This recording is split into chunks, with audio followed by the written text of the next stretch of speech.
Good morning students. Today in this video we will study exercise 4.3 from the book Ordinary Differential Equation of Jeevan Sons Publications.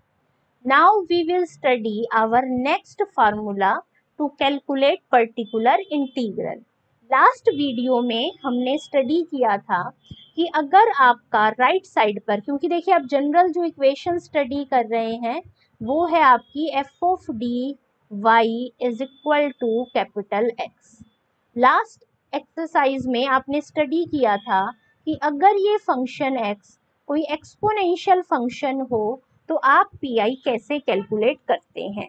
इस exercise में अब हम study करेंगे कि ये function capital x अगर sign या आपका कोस फंक्शन हो तो आप पी आई कैसे कैलकुलेट करेंगे। देखिए क्या फॉर्मूला है सिंपल, अभी मैं आपको टेक्निक भी समझाऊंगी आगे कि सिंपल आपने क्या करना होता है।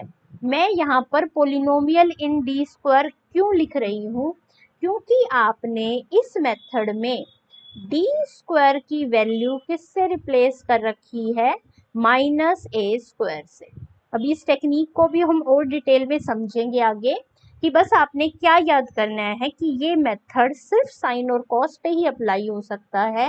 अगर साइन और कॉस से डिफरेंट कोई और ट्रिग्नोमेट्रिक फंक्शन यहाँ यूज होगा तो उसे हम इस मेथड से सॉल्व नहीं कर सकते हैं।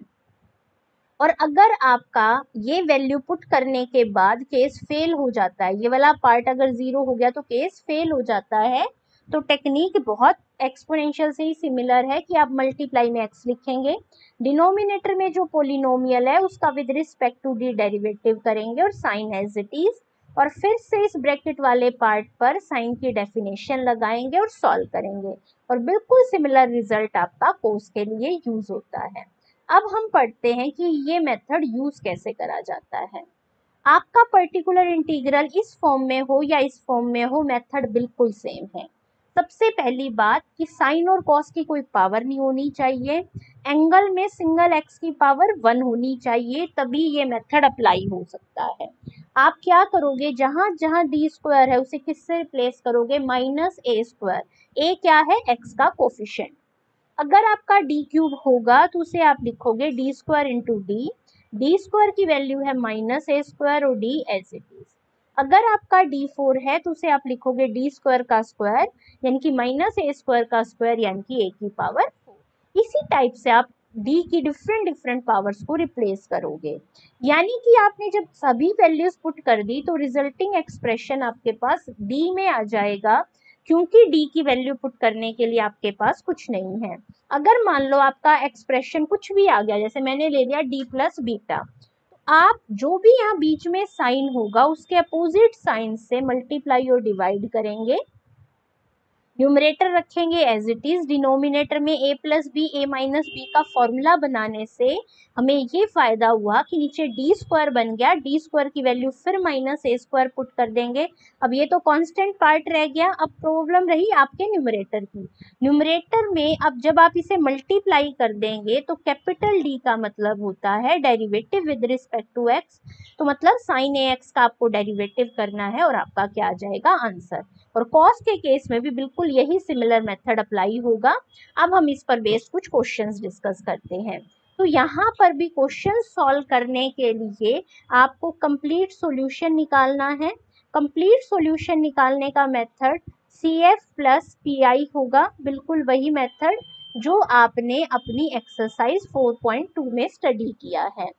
सीएफ निकालने का मेथड बिल्कुल लास्ट एक्सरसाइज की तरह सेम रहेगा, और ये मेथड आपके पूरे चैप्टर में बिल्कुल सिमिलर चलेगा। सिर्फ चेंज किस में आता है, आपके पीआई में, कि पीआई जब निकालोगे तो जो फंक्शन यूज हो रहा है वहां उसी के अकॉर्डिंग आपने फॉर्मूला यूज करना है। तो अब हम सॉल्यूशन करते हैं। तो मैं जो सीएफ वाला पार्ट है वो थोड़ा सा स्पीड से ही एक्सप्लेन करूंगी, क्योंकि उस पर बेस्ड आपने 2 एक्सरसाइज में बहुत सारे क्वेश्चन स्टडी कर लिए हैं। तो जरा ध्यान से देखिए, ये आपकी इक्वेशन थी, इसे आपने नोटेशन फॉर्म में रखा, ऑक्सिलरी इक्वेशन बनाई, उसे इक्वल टू 0 रख के रूट्स निकाल लिए। ये आपका अल्फा पार्ट है और ये आपका बीटा पार्ट है। ई की पावर अल्फा एक्स, सी1 कॉस बीटा एक्स, सी2 साइन बीटा एक्स के फॉर्मूले से आपने अपना CF निकाल लिया। PI निकालने का क्या फॉर्मूला था, 1 में ये वाली पोलिनोमियल और राइट साइड वाला फंक्शन। अब ये साइन है, मतलब कि आपको डी स्क्वायर को किससे रिप्लेस करना है, माइनस ए की जगह क्या है 2 माइनस 2 स्क्वायर से रिप्लेस कर दिया। रिप्लेस करके बचा d-3, लीनियर एक्सप्रेशन रह गया, तो उसके अपोजिट साइन बीच में रख के एक्सप्रेशन से मल्टीप्लाई और डिवाइड। न्यूमरेटर तो एज इट इज रखेंगे, डिनोमिनेटर बन गया डी स्क्वायर माइनस 9, फिर डी स्क्वायर की value minus 2 square. Minus 2 square में आप ध्यान रखना ये माइनस 2 का होल स्क्वायर नहीं है, 2 स्क्वायर की जो वैल्यू है उसे माइनस से मल्टीप्लाई करा, यानी कि आपका एक्सप्रेशन ये बच गया। अब d+3 जब sin 2x से मल्टीप्लाई होगा तो 3 sin 2x तो रहेगा as it is, d sin 2x का मतलब है sin 2x का derivative with respect to x, जो कि बन गया 2 cos 2x। ये आपका आ गया है PI, CF आपका पहले ही आ गया था, दोनों को प्लस में लिख दिया, आपका आंसर आ गया। नेक्स्ट एग्जाम्पल भी ऐसे ही सिमिलर है, देखिए आपने नोटेशन फॉर्म में रखा d³ d² d+1 equal to 0 रख के ये फैक्टराइजेशन वाला पार्ट आप खुद करेंगे, बहुत ही सिंपल तरीके से सॉल्व हो जाएगा। जो टेक्निक इसने फैक्टराइजेशन के लिए यूज करी है आपको भी वही यूज करना कंपलसरी नहीं है, जरूरी नहीं आप ऐसे फैक्टराइजेशन करें। आप बाय हिडन ट्रायल इसका एक रूट निकाल लें -1, सिंथेटिक डिवीजन से इसे डिवाइड करके ये कॉरस्पॉन्डिंग क्वाड्रेटिक निकालें और फैक्टराइजेशन बना के अपना CF लिखेंगे। अब बात करते हैं PI के लिए। PI के लिए हम एग्जैक्टली बुक का मेथड फॉलो नहीं करेंगे, क्यों, क्योंकि हम फैक्टराइजेशन PI की तभी यूज करेंगे जब आपको ये डायरेक्ट सॉल्व करने से सॉल्व इजीली ना हो रहा हो। देखिए ये आपका एक्सप्रेशन गिवन था, मैं डायरेक्ट इसी में रिप्लेसमेंट कर रही हूँ, तो d² बनेगा -2 का स्क्वायर यानी कि -4 और d³ बन जाएगा d इंटू d² यानी कि -4d। तो देखिए मैंने d³ की जगह लिखा -4d, d² की जगह -4 plus d+1 as it is, simplify कर दिया, -1/3 कॉमन आ गया, यानी कि अब आपका क्वेश्चन हो गया ये सॉल्व कर। -1/3 तो कॉमन है, यही स्टेप पर आ गए हम। अब आपकी ये टर्म आ गई है। अब क्योंकि ये लीनियर एक्सप्रेशन है तो इसे सॉल्व करने के लिए इसके अपोजिट साइन वाले फैक्टर से d-1 से मल्टीप्लाई करा। Similarly numerator as it is रहेगा, ये d² -1 हो जाएगा, d² की वैल्यू -2 स्क्वायर से रिप्लेस होगी और सिंप्लीफाई करके ये आ गया, और d से डेरिवेटिव करेंगे sin 2x का और सॉल्व करते हैं। नेक्स्ट क्वेश्चन भी आपका बिल्कुल सिमिलर अबव क्वेश्चन की तरह ही है। यहाँ भी फैक्टराइजेशन करने के लिए यही टेक्निक यूज करना जरूरी नहीं है, आप इसका बाय हिडन ट्रायल d = -1 एक रूट फाइंड आउट कर सकते हैं। जैसे ही उस रूट से डिवाइड करेंगे ये आपकी क्वाड्रेटिक आ जाएगी और सिंपल आपका मेथड से इसके फैक्टर्स आ जाएंगे। अब यहाँ -1 रूट रिपीटेड है तो उसके लिए c2 + c3x लिखा है, आप इसको चाहें तो ऐसे भी लिख सकते हैं c1 + c2x e की पावर -x प्लस में c3 e की पावर x। किसी भी रूट के कॉरस्पॉन्डिंग टर्म को पहले और पीछे लिखा जा सकता है।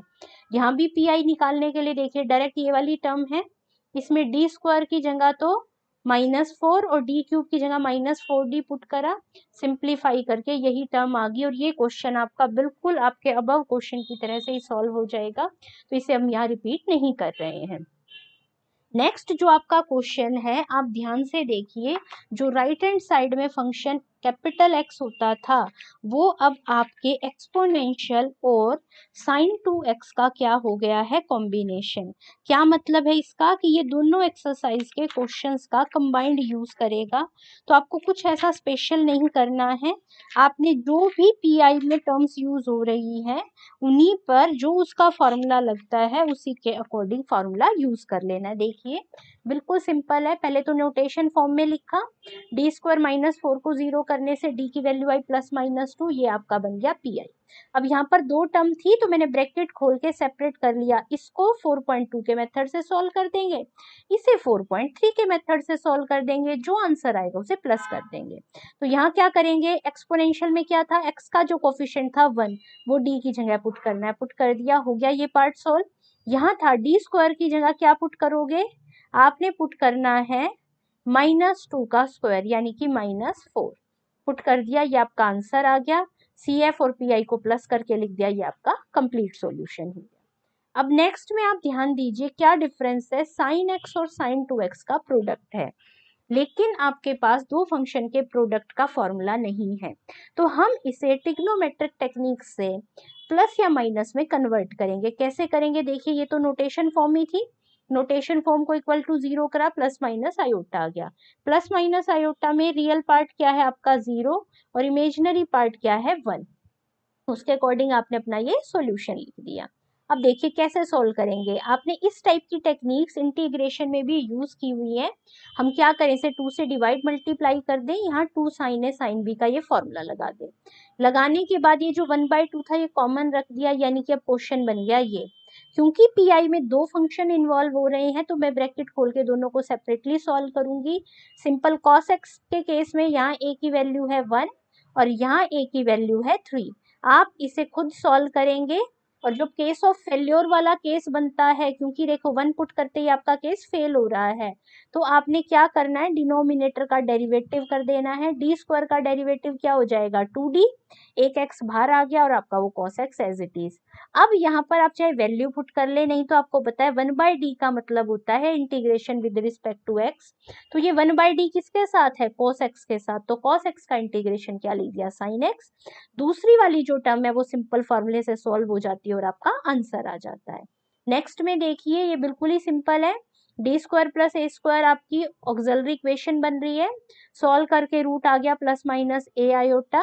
इसको जैसे ही आपने सॉल्व कर लिया तो आपने देखा कि आपका रियल पार्ट है 0, इमेजिनरी पार्ट है a, उससे अपना CF लिख दिया। PI सॉल्व करना था, आप देखिए जैसे ही आप डी स्क्वायर की जगह आपका अकॉर्डिंग टू फार्मूला आपको पुट करना था माइनस ए का स्क्वायर, लेकिन जैसे ही आप ये पुट करेंगे डिनोमिनेटर 0 बन रहा है, मतलब केस फेल हो रहा है। तो मैंने देखिए x आगे लिखा, न्यूमरेटर में इसका डेरिवेटिव करना है, वो बन गया 2d और फंक्शन एज इट इज। अब 1/d और साइन ए एक्स सॉल्व करना रहा, इस x को इस सॉल्यूशन में यूज नहीं करना, 1/d मतलब साइन ए एक्स का इंटीग्रेशन, इंटीग्रेशन कर दिया, आपका आंसर आ गया। और इसके साथ ही आपकी एक्सरसाइज 4.3 भी क्या हो जाती है, कंप्लीट। Thank you.